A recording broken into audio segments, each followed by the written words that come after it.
Hello friends, how are you? I hope you all are doing great. So let's continue valuation of goodwill. So हमने last class में क्या cover किया था? Last class में हमने start किया था वैल्यूएशन ऑफ गुडविल और हमने उसके सारे मेथड्स शेयर किए थे। इसमें कितने मेथड्स हैं? देयर आर 3 मेथड्स, है ना। तो और मैंने कुछ और भी डिस्कस किया था कि इंडियन एएस में कितने मार्क्स का कवर कर लिया हमने, और इंडियन एएस 103 और 110। और नेक्स्ट क्या है? Valuation of goodwill, it. और इसमें हमने क्या देखा था? एग्जाम्पल के थ्रू भी समझाया था मैंने, और इसके हमने कुछ थ्योरीज भी कवर की थी। वैल्यूएशन गुडविल की जरूरत कब पड़ती है वैल्यूएशन करने की, इजंट इट। और उसके बाद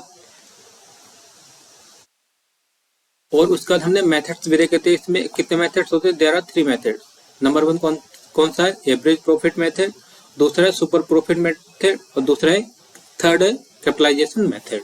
और इसका एक एग्जाम्पल भी दिया था। और हम नेक्स्ट कवर करेंगे कि जो हमने 12th में पढ़ा था उसमें क्या था? वो एवरेज प्रॉफिट था। और हम जब अब नेक्स्ट लेवल पे आ गए ना, जब नेक्स्ट लेवल पे आ चुके हैं तो यहाँ पर हम क्या देखेंगे? और जो एवरेज एक्चुअल प्रॉफिट है, एवरेज प्रॉफिट है, उसको किससे रिप्लेस कर देंगे? उसको रिप्लेस कर देंगे फ्यूचर मेंटेनेबल प्रॉफिट से। फ्यूचर मेंटेनेबल प्रॉफिट से हम क्या करेंगे? इसे रिप्लेस कर देंगे, इजंट इट।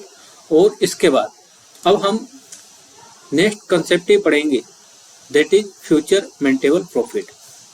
क्योंकि कंसेप्ट इज वेरी इंपॉर्टेंट। अगर कंसेप्ट क्लियर है तो क्वेश्चंस सोल्व होने में ज्यादा दिक्कत नहीं होगी, है ना। तो हम क्या करेंगे? अब हेडिंग डालते हैं पहले। क्या बताओ जल्दी से।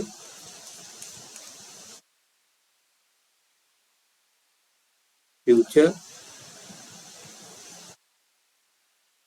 Maintainable profit. Future maintainable profit क्या होता है?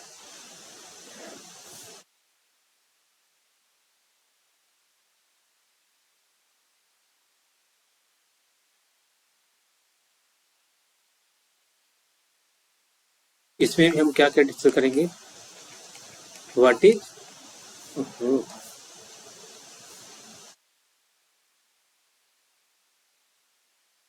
अब इसमें हम क्या क्या डिस्कस करेंगे? हम इसमें डिस्कस करेंगे कि फ्यूचर मेंटेनेबल प्रॉफिट क्या होता है और कैसे कैलकुलेट करते हैं, हाउ टू कैलकुलेट।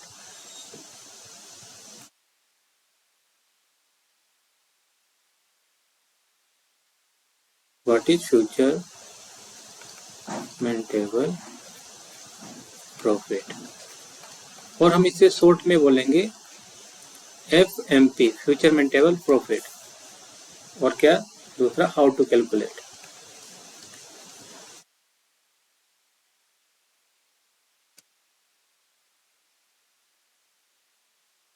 ओके, तो हम इसे एक एग्जांपल के थ्रू समझेंगे।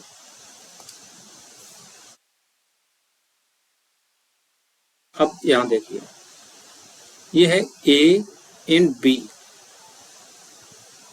ए एंड बी ये एक पार्टनरशिप फर्म चला रहे हैं, ठीक है। अब इसमें क्या है? बी बी ए सी है। C also bonds to join as a partner. अब लास्ट क्लास थी उसमें मैंने क्या समझाया था? और कोई पार्टनर एडमिशन ऑफ पार्टनर होता है, उस केस में वैल्यूएशन ऑफ गुडविल की जरूरत पड़ती है वैल्यूएशन करने की, है ना। तो अब इस केस में क्या होगा? इस केस में ए बी अब क्या करेंगे? सी को एडमिशन करेंगे, मतलब एडमिट करेंगे एज ए पार्टनर। तो यहाँ पर वैल्यूएशन करेंगे कि गुडविल कैसे कैलकुलेट की जाएगी। तो उसके लिए फ्यूचर मेंटेनेबल प्रॉफिट कैसे कैलकुलेट होगा, मेन पॉइंट, है ना। तो इस केस में क्या होगा? देखो, अब हम इसमें क्या देखें? जो पास्ट ईयर के क्या है प्रॉफिट्स हैं, उनको क्या करेंगे? लाइक ये है ईयर 1 प्रॉफिट, ईयर 1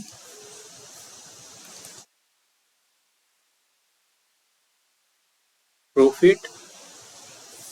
यहाँ पर आएगा नहीं प्रॉफिट ईयर 2। कोई नहीं, अभी तो कर देता हूँ, नेक्स्ट देखेंगे। Profit year 3, profit year 4, profit year 5।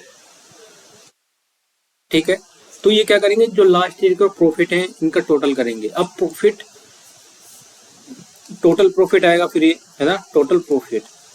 But question is that कि कौन सा प्रॉफिट लेंगे, या ट्रेडिंग वाला लेंगे, ग्रोस प्रॉफिट लेंगे, है ना,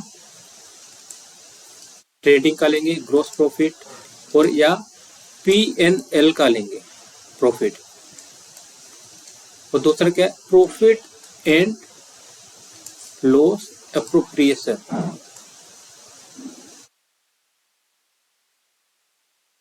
अब इसमें से बताओ कौन सा प्रॉफिट यहाँ पर कंसीडर करेंगे टोटल प्रॉफिट के लिए, बताओ। इसमें हमेशा ध्यान रखना, जब भी यहाँ पर फ्यूचर मेंटेनेबल प्रॉफिट कैलकुलेट करना है तो उसमें हमेशा प्रॉफिट एंड लॉस एप्रोप्रिएशन वाला ही कंसीडर किया जाता है, ठीक है। कंसीडर कौन सा करेंगे बताओ, प्रॉफिट एंड लॉस एप्रोप्रिएशन वाला।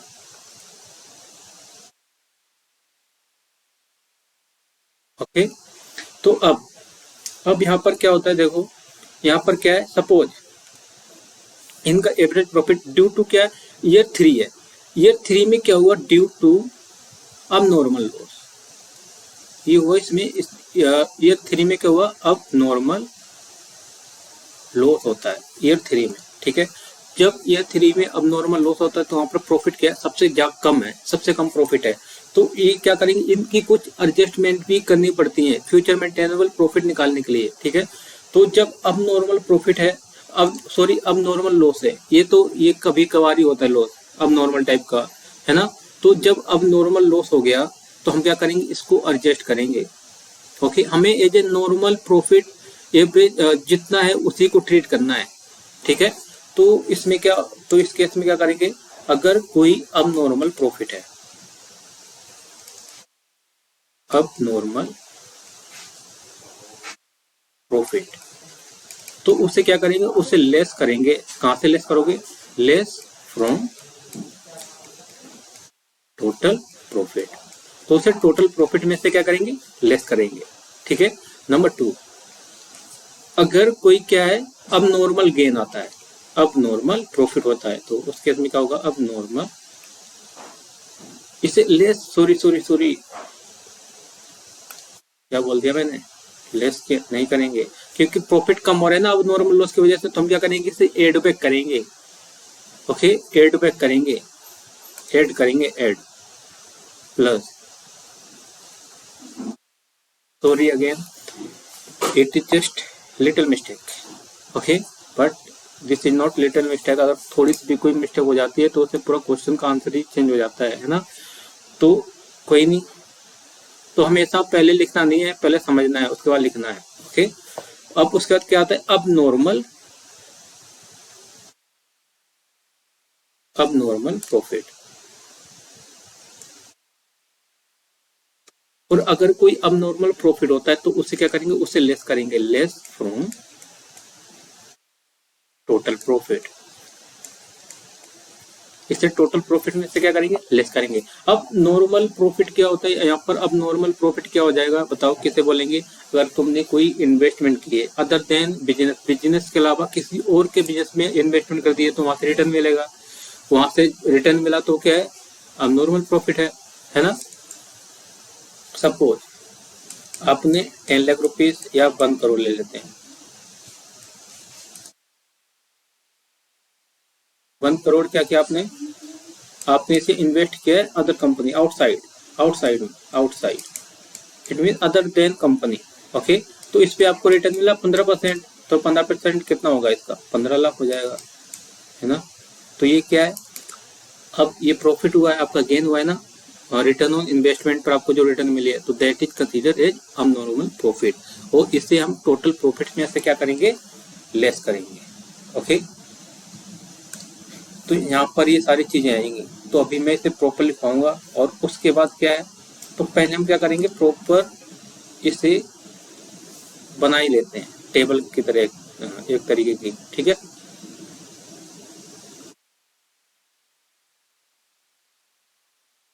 हेडिंग क्या होगी,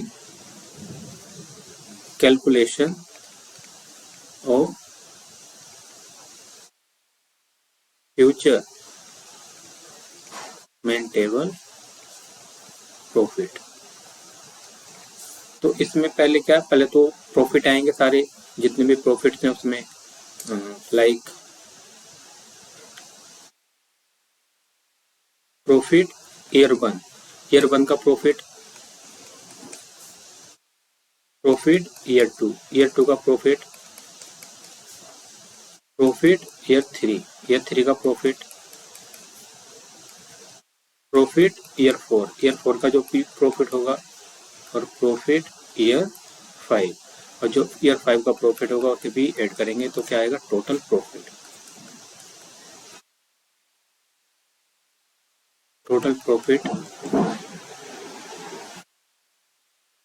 एक सेकेंड रुको, स्पेस फिर भी कम पड़ जाएगा, हम 3 ईयर कंसिडर करते हैं, ठीक है।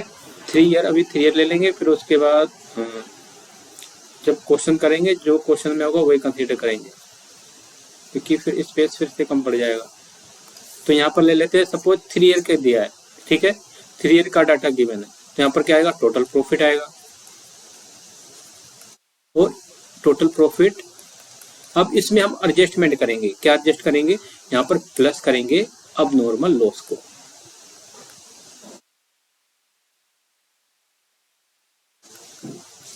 और उसमें लेस क्या करेंगे, उसमें लेस करेंगे अब normal gain,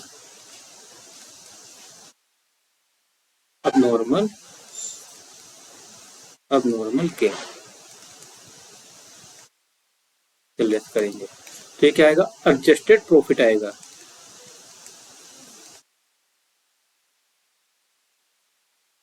adjusted profit, okay. अब एडजस्टेड जब प्रॉफिट कैलकुलेट कर लेंगे तो इसमें भी एडजस्टमेंट करनी पड़ेगी, लाइक अगर कोई फ्यूचर प्रॉफिट होता है तो फ्यूचर प्रॉफिट है ना, और अगर फ्यूचर लॉस है, ये हम क्या करते हैं, एज्यूम कर लेते हैं कि ये फ्यूचर इतना प्रॉफिट होगा, इतना लॉस होगा, है ना। तो फ्यूचर गेन, अगर कोई फ्यूचर गेन है तो उसे क्या करेंगे, ऐड करेंगे future gain.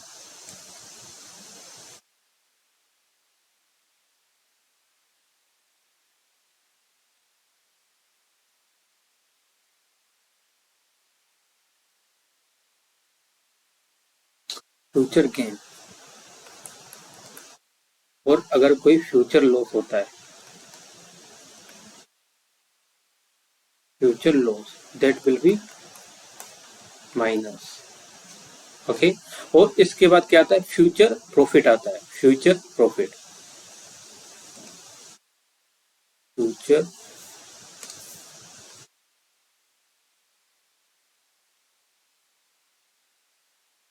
Future profit, future profit, इसे अगर बिफोर टैक्स है तो इसे बिफोर टैक्स बोलेंगे, है ना। ये तो क्वेश्चन में गिवन होगा कि बिफोर टैक्स है या आफ्टर टैक्स है। अगर फ्यूचर प्रॉफिट बिफोर टैक्स आता है, बिफोर टैक्स, अगर फ्यूचर बिफोर टैक्स आता है तो क्या करेंगे, बताओ।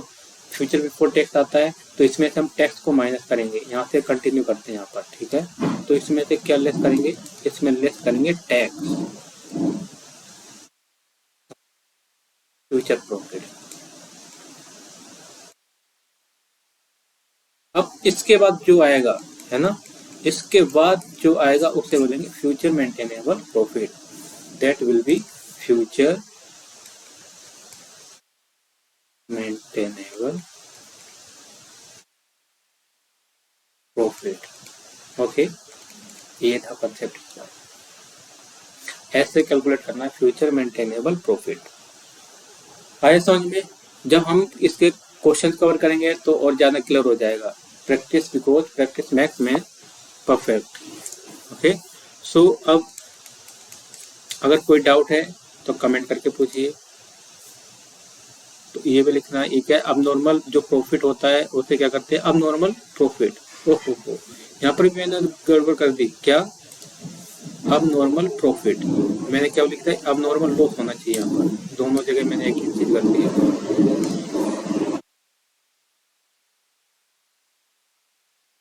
अब नॉर्मल लॉस, है ना, लॉस आएगा यहाँ पर, अब नॉर्मल लॉस है तो उसे क्या करेंगे, प्लस करेंगे फ्रॉम टोटल प्रॉफिट में, और उसके बाद क्या है, अगर अब नॉर्मल प्रॉफिट आता है तो उसे क्या करेंगे, लेस करेंगे।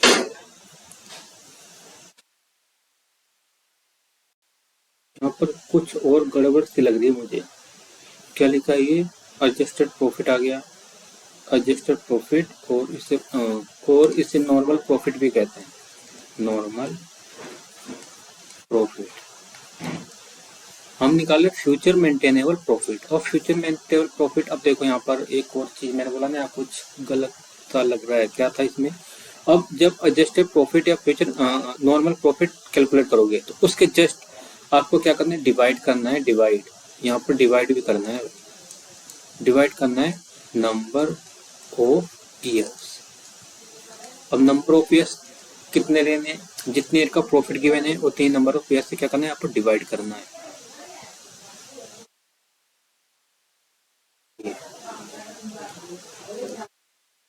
यहाँ पर डिवाइड करना है, फिर उसके बाद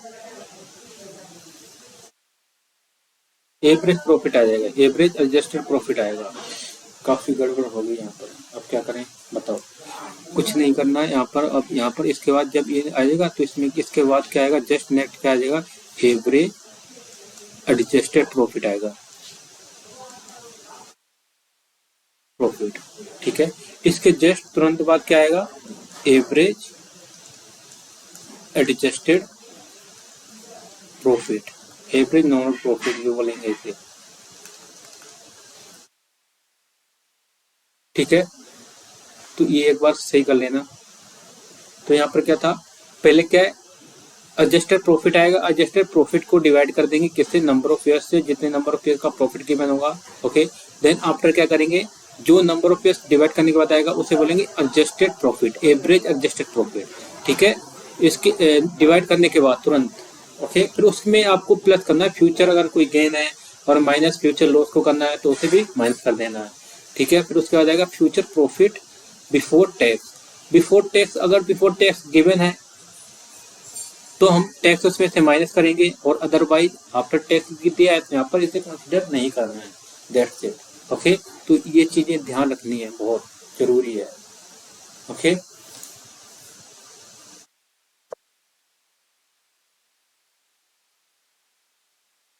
अब इसके बाद हम नेक्स्ट चलते हैं क्या? कैपिटल एम्प्लॉयड पर।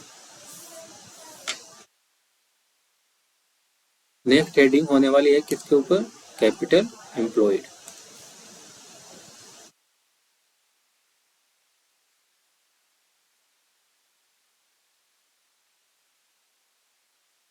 कैपिटल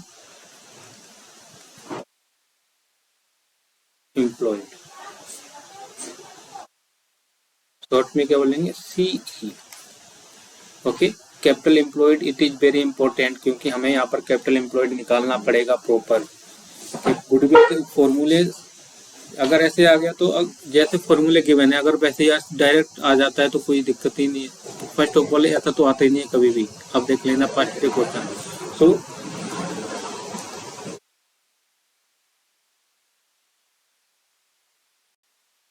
सो नाउ अब क्या है देखो, अब हमें इसमें क्या करना है? कैपिटल एम्प्लॉयड कैलकुलेट करनी है, तो कैपिटल एम्प्लॉयड कैलकुलेट करने के लिए हमें क्या किसकी जरूरत है? बैलेंस शीट की। तो यहाँ पर बैलेंस शीट की रिक्वायरमेंट होगी। अब बैलेंस शीट में सबसे पहले हम देखेंगे असेट साइड। बैलेंस शीट, उसके नाम से ही पता चल रहा है बैलेंस, मतलब दोनों साइड का बैलेंस होना चाहिए, आंसर है ना, एक equal. It mean balance sheet का क्या देखना है हमें? Asset side, asset side. अब इसमें भी दो टाइप की एसेट्स होती हैं। अब दो टाइप की एसेट्स क्या होती हैं देखो, एक तो होती है असेट्स, और दूसरी क्या होती है? दूसरी होती है वैल्यूलेस असेट्स, जिसकी कोई वैल्यू नहीं होती है, वैल्यूलेस असेट्स। तो पहले हम बात करेंगे किसकी? असेट्स की। अब असेट्स भी दो टाइप की होती है इसमें। क्या क्या? फिक्स असेट, पहली क्या है? फिक्स असेट्स, और दूसरी है करंट असेट। अब करंट असेट्स भी थ्री टाइप की होती हैं। There are three types of current assets. अब इसमें क्या क्या हो जाएंगी थ्री टाइप की, बताइए अगर पता है तो। इसमें क्या देखो, इसमें एक तो होता है टेंजिबल असेट्स। टेंजिबल तो पता ही है, tangible assets which we can touch, tangible. और दूसरे होते हैं इंटेंजिबल।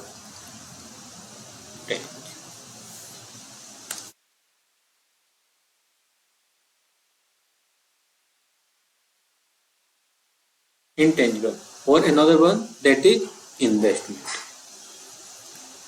हमें सब कुछ बाइफरकेट करना जरूरी है इन चीजों का, क्योंकि हर चीज पता होनी चाहिए कि असेट्स कौन कौन से असेट्स हम कंसीडर करेंगे व्हाइल कैलकुलेटिंग कैपिटल एम्प्लॉयड। तो दैट्स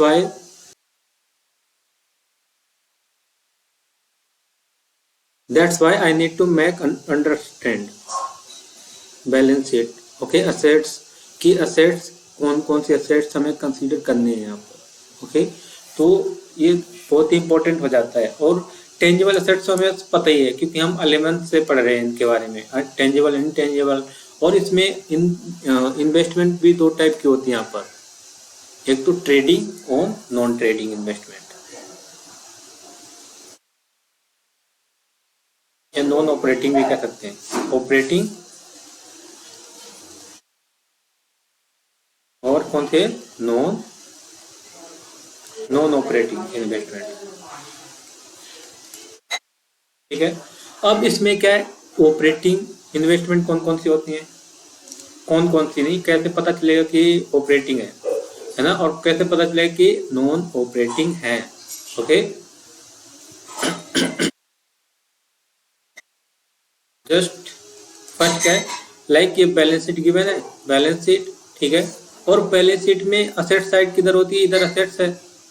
असेट साइड क्या है, लायबिलिटी। ठीक, तो यहाँ पर गिवन है असेट साइड क्या गिवन है, इन्वेस्टमेंट। इन्वेस्टमेंट ओके, तो इन्वेस्टमेंट तो बताओ क्या ये इन्वेस्टमेंट ऑपरेटिंग है, ऑपरेटिंग इन्वेस्टमेंट और नॉन ऑपरेटिंग। कैसे पता करेंगे कि ऑपरेटिंग है या नॉन ऑपरेटिंग है, बताओ जल्दी से।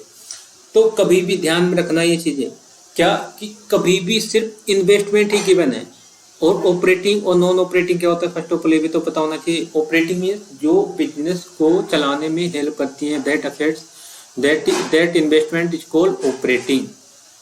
ओके, तो उसे क्या बोलेंगे, ऑपरेटिंग। और जो नॉन ऑपरेटिंग का मतलब है आपने इन्वेस्टमेंट किया है अपनी कंपनी में ना करके किसी और कंपनी में किया, that is non operating investment, non trading. Okay, तो ये कैसे पता चलेगा कि ये इन्वेस्टमेंट ऑपरेटिंग है या नॉन ऑपरेटिंग है, बताओ। जब भी क्वेश्चन में सिर्फ इतना लिखा है कि इन्वेस्टमेंट ओनली, तो इन दैट केस हम इसे क्या कंसीडर करेंगे कि that is non operating investment. Okay, whenever question is silent,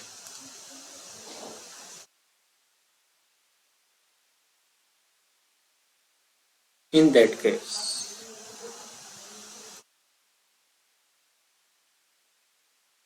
such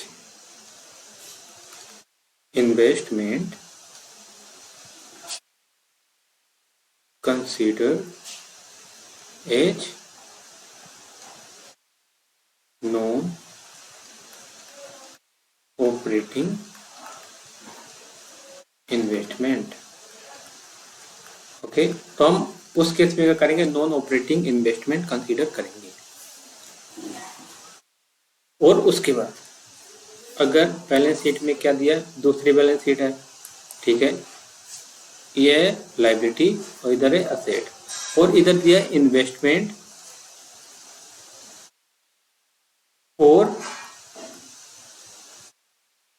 replacement of asset या मशीन, है ना। अगर ये भी लिखा है कि यहाँ पर लिखा है कि इन्वेस्टमेंट फॉर रिप्लेसमेंट और asset as well as machine, या कुछ और भी लिखा है उसके ये ना लिख के, है ना, तो इस केस में क्या करेंगे, तो ये इन्वेस्टमेंट कौन सी इन्वेस्टमेंट होगी, क्योंकि ये इन्वेस्टमेंट किससे रिलेटेड है, बिजनेस से रिलेटेड है, क्योंकि असेट जब रिप्लेस करोगे किसके लिए करोगे, बिजनेस के लिए, तो ये कौन सी है, operating investment, trading investment. Okay, तो ये कौन सी इन्वेस्टमेंट है, this is trading investment.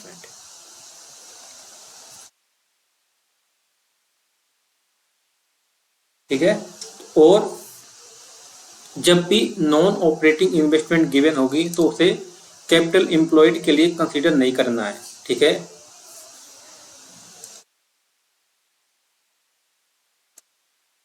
Not consider while calculating capital employed. जब भी कैपिटल एम्प्लॉयड कैलकुलेट करेंगे तो अगर असेट्स कौन सी दी है, नॉन ट्रेडिंग इन्वेस्टमेंट गिवन है, तो उसे हम क्या करेंगे, कंसीडर नहीं करेंगे। ओके, तो ये चीज ध्यान रखनी है। अब उसके बाद थर्ड बैलेंस शीट। थर्ड में क्या आएगा, देखो थर्ड बैलेंस शीट है, ये बैलेंस शीट है। ओके, ये है लाइबिलिटी, ये है असेट। अब यहाँ पर दिया है कि asset side work in progress. अगर कोई असेट्स है वर्क इन प्रोग्रेस है, वर्क इन प्रोग्रेस का मतलब अभी वो प्रॉपर तरीके से बनी नहीं है, तो वो अभी बिजनेस में यूज हो ही नहीं रही है ना, तो वो अभी बिजनेस में यूज ही नहीं हो रही, तो हम उसे क्यों कंसीडर करेंगे एज ए बिजनेस यूज, है ना। तो वर्क इन प्रोग्रेस अगर गिवन है बैलेंस शीट में, है ना, तो उसे भी हम कैपिटल एम्प्लॉयड में कंसीडर नहीं करेंगे। Not consider in capital employed, तो इसे भी हम कैपिटल एम्प्लॉयड में कंसीडर नहीं करेंगे बिल्कुल भी, ये ध्यान रखना है। ओके, तो वर्क इन प्रोग्रेस का मतलब ही क्या हुआ कि अभी वो बन रही है, अभी बन रही है ना, वर्क इन प्रोग्रेस है।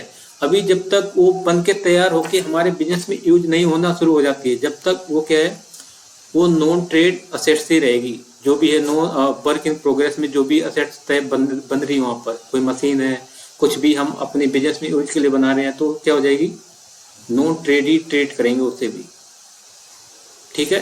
तो ये चीजें अच्छे से ध्यान रखनी है। और इसके बाद अब हम बात करते हैं करेंट असेट्स। अब करेंट असेट्स तो सभी को पता है, करेंट असेट्स क्या होती हैं, है ना।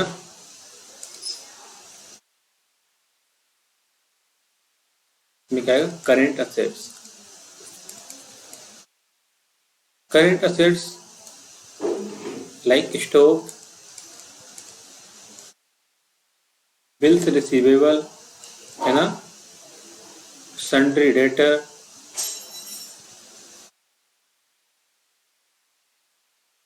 और उसमें क्या है बताओ जल्दी से, बैंक आ जाएगा, और क्या है, कैश, है ना। There are much more assets which all consider. We will also discuss in practical problem while we will solving their practical problems, then in that time we will discuss more. Okay, तो ये क्या है, stock, stock हो गया, है ना, और क्या है, bills receiver, सन्डी debtor, stock, bank, cash, तो दीज आर करेंट असेट्स। अब इसके बाद बात करते हैं किसकी, लाइबिलिटीज की, लाइबिलिटी साइड। नेक्स्ट पेज, है ना। अब हम बैलेंस शीट की किस साइड की बात करेंगे, लाइबिलिटी साइड। बैलेंस शीट में जाएंगे लाइबिलिटी साइड, लाइबिलिटी साइड। तो लाइबिलिटी साइड में क्या आएगा, देखो यहाँ पर भी there are many things in liability side. First क्या है, कैपिटल, है ना। कैपिटल के बाद क्या आता है बताओ, कैपिटल के बाद आता है, उसके बाद रिजर्व, के बाद आता है लाइबिलिटी,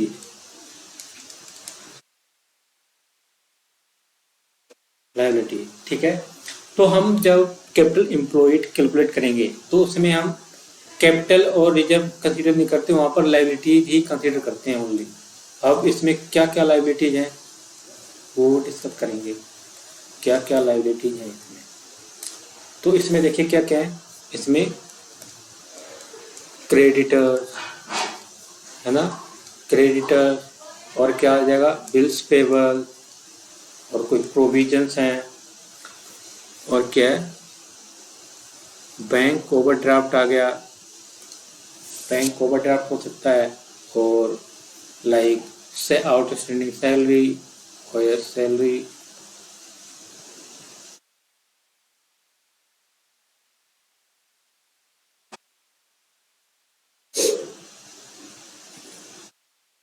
ऑप्शन एक सैलरी और क्या आ जाएगा, प्रोविजन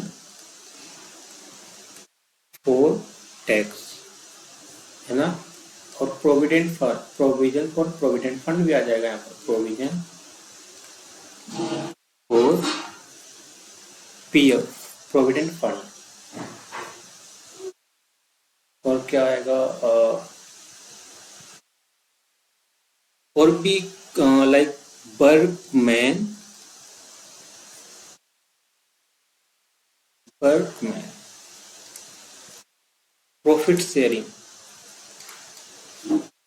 अब क्या होता है इसमें वर्कमैन प्रॉफिट शेयरिंग में क्या होता है, लाइक अगर हमने कोई एक पेनल है, ठीक है, और हमने पेनल के लिए क्या किया है, कंपनी मैनेजमेंट ने कि इतना डिसाइड कर लिया कि फिक्स कर दिया कि इस ईयर या मंथ में इतना प्रॉफिट होना चाहिए इस ईयर में।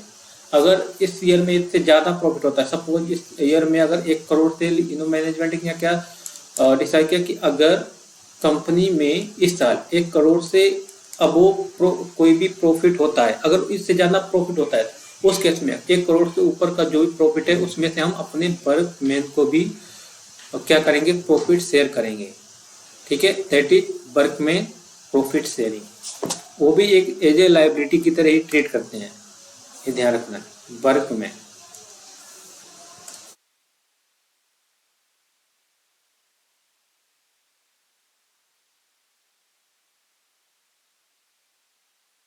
वर्कमैन, ठीक है। तो ये प्रॉफिट आ गया, तो ये क्या है, ये लायबिलिटीज है। तो अब क्या करेंगे, जब हम नेक्स्ट क्लास में मिलेंगे तो उस केस में हम कैपिटल एम्प्लॉयड का थोड़ा और पार्ट बचा हुआ है, उसे हम डिस्कस करेंगे। देन आफ्टर हम क्या करेंगे, प्रैक्टिकल प्रॉब्लम स्टार्ट शुरू कर देंगे। ओके, सो आज के लिए इतना ही। So I think it is enough for today. In next class we will continue valuation of goodwill. If you like this video, do like, share and subscribe. Till then, bye bye and take care.